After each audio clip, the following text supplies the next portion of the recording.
Colonel Thorne raised his hand to strike his captain, a move meant to shatter her spirit in front of 300 soldiers. He didn't realize he wasn't about to break a subordinate, he was about to break himself. Fort Gideon wasn't a place of warmth, it was a machine forged in the high desert of Nevada.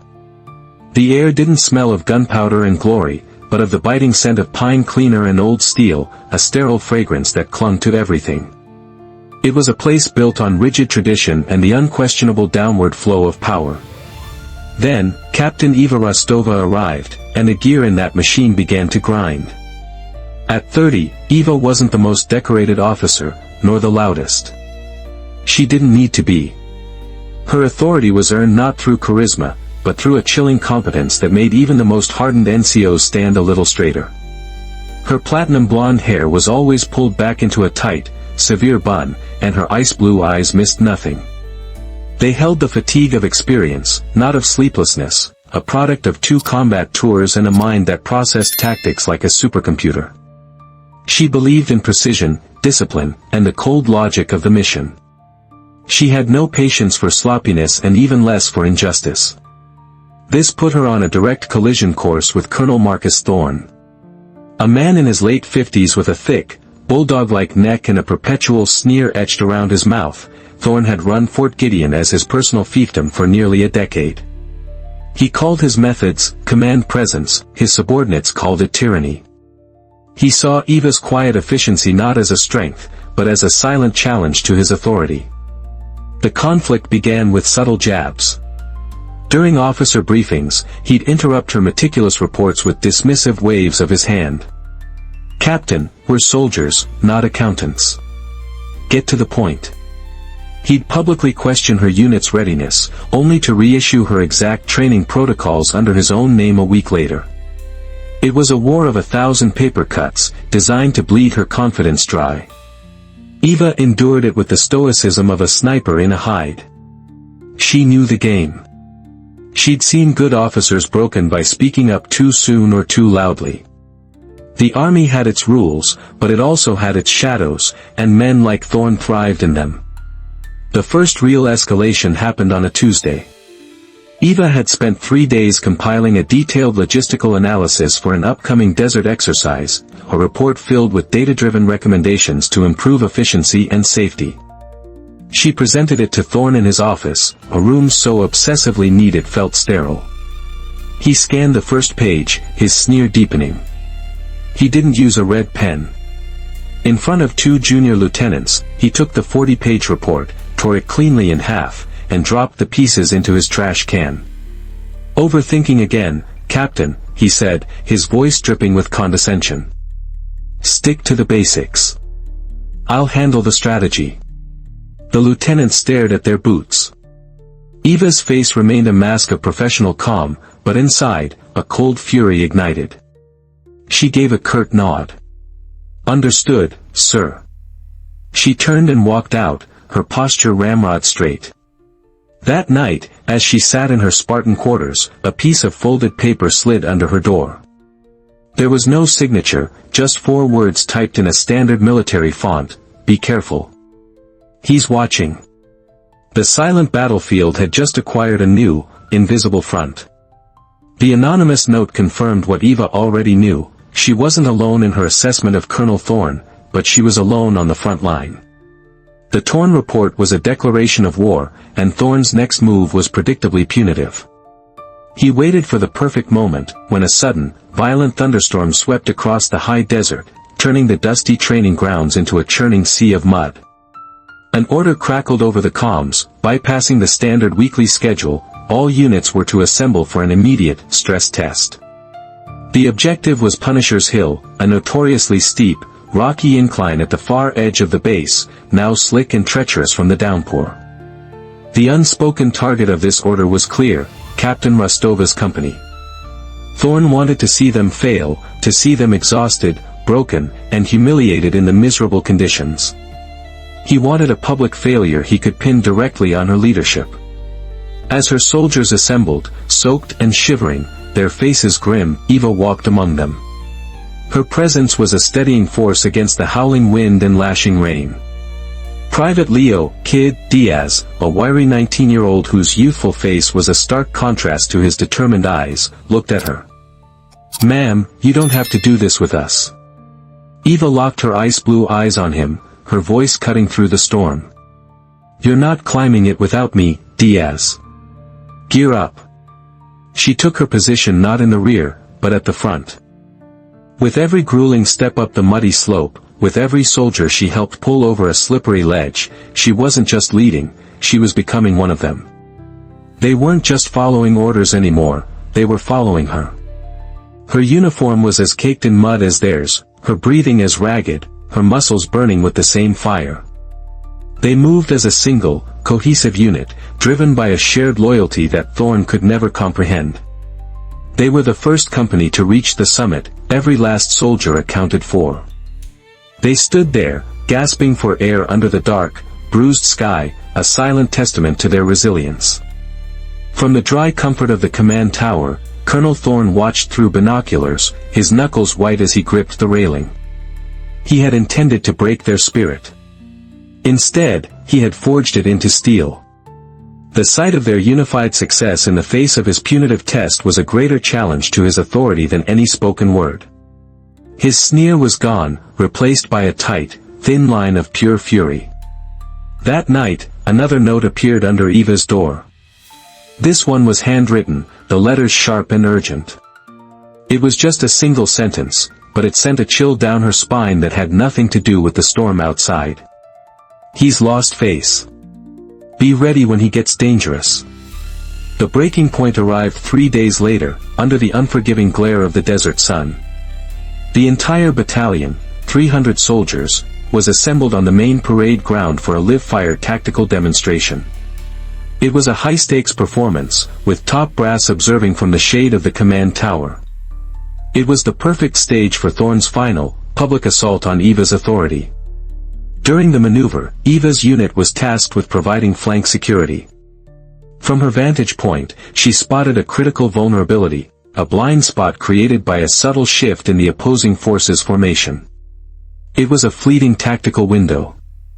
Acting decisively and in perfect accordance with field protocol for a unit commander, she issued a crisp order over the comms to reposition one of her fire teams, effectively closing the gap. It was the correct call. It was also the opening Thorne had been waiting for. He strode from the observation area onto the field, his voice booming across the grounds, amplified by a portable speaker. "Captain Rostova. Hold your position. Who the hell gave you the authority to alter my formation?" The entire exercise ground to a halt. 300 pairs of eyes swiveled from their targets to the two figures in the center of the field. The air crackled with tension. Eva stood her ground, her voice steady and professional. "Sir, I observed a tactical vulnerability on the left flank and took initiative as per standard field doctrine. I am the standard here." Thorne roared, closing the distance between them until he was just inches from her face. The smell of his bitter coffee breath washed over her. "Your kind of leadership, it's a contagion. Too much thinking, not enough doing. It softens the men." He was no longer just questioning an order, he was attacking the very core of her command philosophy in front of every soldier she led. "With all due respect, sir," Eva replied, her voice dangerously calm, "my job is to ensure my soldiers win the fight and come home. I will not apologize for that." That was it. The final rejection of his dominance. Thorne's face contorted into a mask of crimson rage. "I'll teach you respect, Captain." And then he raised his hand. It wasn't a quick, impulsive slap. It was a slow, deliberate motion, a display of ultimate power meant to humiliate and shatter her in front of the world. Time seemed to warp. Every soldier held their breath. They saw the hand rise, the intent clear and horrifying. But Thorne never made contact. The instant his shoulder muscles tensed for the strike, years of Krav Maga training, of close-quarters combat drills, of pure survival instinct, took over. In a single, fluid explosion of motion, Eva's body reacted. Her left hand shot up, deflecting his descending wrist. She didn't block, she redirected, using his own momentum against him. Simultaneously, she pivoted on her heel, stepping into his space, her other hand securing his elbow. It was a textbook armbar takedown, executed with devastating precision. Crack. The sound was sharp, sickeningly loud, echoing across the silent parade ground like a rifle shot. It was the sound of a bone snapping. Colonel Thorne let out a strangled gasp and dropped to one knee, his face instantly draining of all color. His right arm hung limp and useless at an unnatural angle. The sneer was gone, replaced by a mask of pure, unadulterated shock and agony. The silence that followed was absolute. 300 soldiers stood frozen, their minds struggling to process what they had just witnessed. Eva released her grip and stepped back, her body coiled and ready, her breathing even. She stood over the kneeling, broken man and spoke, her voice as cold and hard as diamond. "You will never raise your hand to me again, sir." The sharp crack of bone shattered the rigid order of Fort Gideon. For a long, breathless moment, no one moved. The only sound was the desert wind whistling over the parade ground. Then, as if a spell had been broken, two medics sprinted from the sidelines, their boots kicking up dust as they rushed toward the kneeling Colonel Thorne. Eva didn't watch them. She turned, her ice-blue eyes sweeping over the stunned faces of her soldiers. Her voice, when she spoke, was devoid of any emotion except command. "Back to your markers. Formation remains intact." The order was a lifeline in the sea of chaos. Instinctively, soldiers shuffled back into place, their movements stiff, their eyes wide. They had just witnessed the unthinkable, a captain physically disabling a colonel. But they had also witnessed something else, a leader who, even in the heart of a personal firestorm, maintained absolute control. From the command tower, the observing brass stared in disbelief. Within minutes, the drill was officially suspended. Thorne, pale and trembling with a mixture of pain and humiliation, was carefully loaded onto a stretcher and carried away, his eyes fixed on the sky, avoiding the gaze of the soldiers he had commanded moments before. As protocol demanded, Eva was immediately escorted to the administrative wing by two stone-faced military police officers. She wasn't in handcuffs, but the message was clear, the system was now in motion. The investigating officer was Colonel Felix Meyer, a man flown in from the Pentagon with a reputation for being ruthlessly impartial. He sat behind a sterile metal desk, a laptop open in front of him. On the screen, security footage from 3 different angles played on a loop: the confrontation, the raised hand, the swift, brutal takedown. "Have a seat, Captain," Meyer said, his voice flat. He didn't look up from the screen. "Colonel Thorne has a compound fracture of the radius. He claims you assaulted him without provocation." Eva sat, her back perfectly straight. "He raised his hand to strike me, sir." "So I see," Meyer said, finally pausing the video. He looked at her, his eyes analytical. "The footage corroborates your version of events. However, you used physical force against a superior officer. In this army, that is a cardinal sin. Attempting to strike a subordinate officer is also a serious matter, sir," Eva countered, her voice even. Meyer leaned forward, tapping a pen on the desk. "Why didn't you simply step back? De-escalate?" "I did de-escalate, sir," Eva stated calmly. "I neutralized the assault before it could land, using the minimum force necessary to ensure my safety and stop his aggressive action." Meyer stared at her for a long moment, the unspoken truth hanging between them. He sighed, leaning back in his chair. "There will be a formal hearing, Rostova. You know that. But something strange is happening. Since this incident, my inbox has been flooded. Statements. Dozens of them. From soldiers on this base. They're talking about Colonel Thorne's history." Eva remained silent. "They say you didn't act out of anger," Meyer continued, his gaze intense. "They say you acted with control. They say that if anyone else had been standing there, there would have been a brawl. Blood. But not with you. You were precise. He paused. "You've kicked over a hornet's nest, Captain. I just hope you're ready for what's about to fly out." Colonel Meyer's words were an understatement. Eva hadn't just kicked over a hornet's nest, she had shattered a dam of silence that had stood for years. The initial trickle of statements turned into a flood. Spurred by her act of defiance, soldiers who had long suffered under Thorne's tyrannical rule began to speak out. Anonymous emails became signed testimonies. Whispers in the barracks became formal complaints. The stories painted a grim, consistent picture of verbal abuse, career sabotage, harassment, and intimidation. Female officers detailed uncomfortable late-night summons to his office. Junior officers described being publicly berated to the point of tears. A chaplain even came forward with a report he had filed 2 years prior about Thorne's volatile behavior, a report that had mysteriously vanished. What Eva had done on the parade ground wasn't an isolated incident, it was the inevitable conclusion to a long-festering disease. The Army's upper echelons scrambled to contain the fallout. The narrative of a rogue captain was crumbling under the weight of evidence against Thorne. The new strategy was damage control. They needed to control the message, and that meant getting Eva Rostova out of the spotlight at Fort Gideon. A week after the incident, Eva was summoned to the base commander's office. A high-ranking general she'd never met was waiting for her. He didn't offer a seat.